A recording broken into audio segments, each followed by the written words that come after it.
السلام عليكم ورحمة الله وبركاته. ازيكم احلى متابعين في الدنيا، يا رب تكونوا بخير. انسوا بقى طريقتكم للبامية واعملوها بقى بطريقتي. بما اننا بقى في موسم البامية هقولك على تريكات بحب اعملها وانا بطبخ البامية. هنطبخها النهاردة في الحلة وهنعملها بطريقة سهلة وبسيطة جدا، وهنعملها بتريكات حلوة قوي هتعجبكم. يلا حبايب قلبي نسمي ونصلي على الرسول وندخل على الفيديو النهاردة.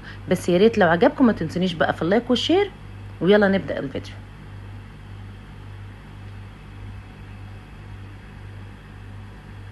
انا معايا الباميه زي ما انتوا شايفين كده. الباميه بتكون خضره ولسه جايه من الارض.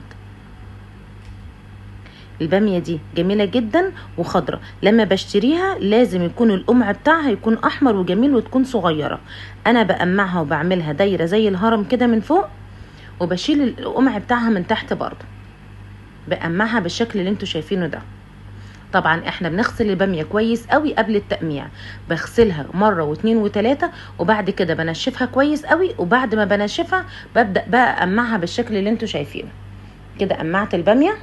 طبعا انا ما عملتش الكميه كلها عشان انا هخزنها، وهقول لكم على طريقه التخزين، هنزل لكم الفيديو بتاعها. معايا هنا توم، ومعايا شطه حرقه، معايا احمر فلفل احمر تقدروا تحطوه بارد او سبايسي زي ما انتم شايفين، وكمان شطه خضراء برضو لو حابين تحطوا، بس الاحمر مع الباميه الخضراء بيخليها تحفه. هنزل بقى بالشطه والفلفل زي ما انتم شايفين كده، والثوم في الكبه واضربهم مع بعض.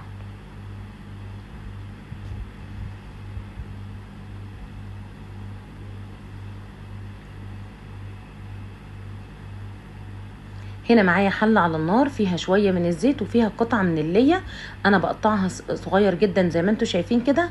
لما الليه تسلي الدهون اللي فيها ابدا انزل عليها ببصله كبيره او بصلتين على حسب كميه الباميه اللي عندي. بقلب البصل كده لحد ما تتشوح معايا وتاخد لون بسيط او تدبل بالشكل اللي انتوا شايفينه ده.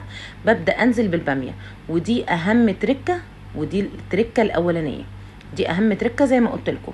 بشوح الباميه او بحورها كويس قوي مع البصله كده. دي حاجه مهمه جدا بتخلي ريحه الباميه تحفه. تمام. بقلبها بالشكل اللي انتوا شايفينه ده. وكمان التركه التانية اللي انا قلت لكم عليها، قرن فلفل احمر، يعني عايزينه سبايسي او بارد زي ما تحبوا، مع الثوم المفروم، وبعد كده بحطه واقلبه. هنيجي هنا نعمل اللحمه. تقدروا تعملوا اللحمه الاول لحد ما تستوي. انا عملت اللحمه الاول لحد ما استوت وتاكدت ان هي استوت، بعد كده بقى ضفتها على الباميه. طبعا معايا شويه من الزيت او معلقه من السمنه تسخن كويس جدا، بنزل باللحمه معايا زي ما انتوا شايفين بالشكل ده. طبعا لازم يكون سخن جدا عشان اللحمه ما تنزلش الميه بتاعتها، هتحتفظ بالعصاره بتاعتها وتفضل قطعه اللحمه طريه. ببدا بعد كده اقلب اللحمه بعد ما تاخد اللون اللي انتوا شايفينه ده، ده لون الشوي ده. وبعد كده بقلبها كويس،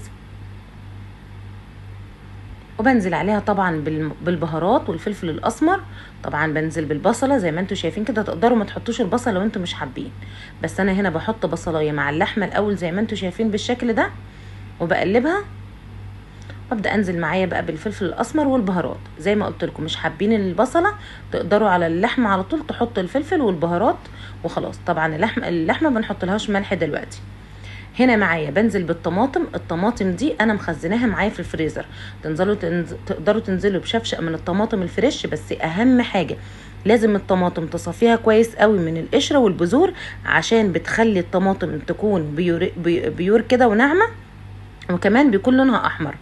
انا هنا طبعا عشان الصلصه اللي انا حطاها دي طبعا متسبكه شويتين، فبنزل معاها بكوبايه ميه من المغليه. كوبايه ميه مغليه عشان الصوص يبقى كتير على اللحمه وتستوي كويس قوي. كل لما تحسوا ان هي لسه ما استوتش ادوها كمان كوبايه ميه وهدوا عليها النار لحد ما اللحمه تستوي كويس قوي بنسبه 90% او 100% عادي. خلاص.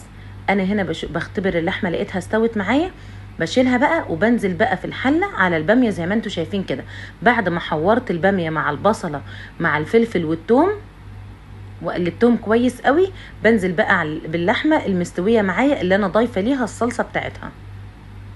خلاص كده. واللحمه هنا مستويه زي ما قلت لكم.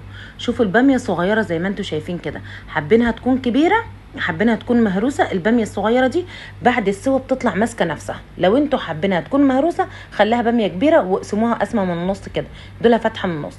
هنا ضفت معايا رشه من الكزبره وهنا ضفت شويه من الكمون برضو او شويه من الفلفل، وضفت برضو من الملح، وطبعا معلقه سكر لو انتوا هتعصروا الطماطم جديد. انا مخزنه الطماطم في الفريزر وحاطه عليها السكر، طبعا السكر عشان الحموضه بتاعه الطماطم. خلاص انا بسيبها بقى تستوي لحد ما تستوي سوا كامل. بعد كده هبدأ بقى اعمل لها الطشة.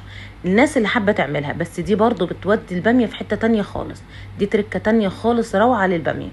هنا بنزل معايا بمعلقة من السمنة، وبضيف لها معلقة من الثوم المهروس زي ما انتوا شايفين كده، يا دوب الثوم ياخد لون بسيط خالص، ما بخلوش يحمر. وبنزل عليه بشوية من الكزبرة، نص معلقة من الكزبرة الناشفة، وطبعا بقلبه لحد ما بس احوره شويه، احور الكزبره شويه تاخد برضو لون خفيف كده. وببدا بعد كده اطش بيها حله الباميه اللي احنا عاملينها دي. شوفوا بقى حله الباميه اللي احنا طبخينها على البوتاجاز. احنا عاملين مع بعض قبل كده طاجن الباميه اللي في الفرن، تقدروا ترجعوا للفيديو لو انتوا عايزينه. ودي بقى الباميه اللي هي على البوتاجاز في حله، سهله جدا وما شاء الله. شوفوا لون الباميه وطعمها وريحتها خطير جدا. اهم حاجه يا بنات ما بنزودش الطماطم، ما بنخليش الصلصه كتير، لان كل ما بنزود الصلصه كل ما بنضيع طعم الاكل. الصلصه المظبوطه بتخلينا نحس بطعم الاكل وطعم الحاجه. كتر الصلصه ده ما بيبقاش حلو على الاكل. خلاص كل حاجه في المعقول بتبقى جميله. شوفوا ما شاء الله الباميه لسه ماسكه نفسها وحلوه جدا، مش مهريه، طعمها خطير جدا. يلا حبايب قلبي جربوا الوصفه دي، ويا ريت لو عجبتكم ما تنسوش تقولوا لي رايكم في الكومنتات، ولايك وشير، وان شاء الله باذن الله اشوفكم في وصفات حلوه كتير. والسلام عليكم ورحمه الله وبركاته.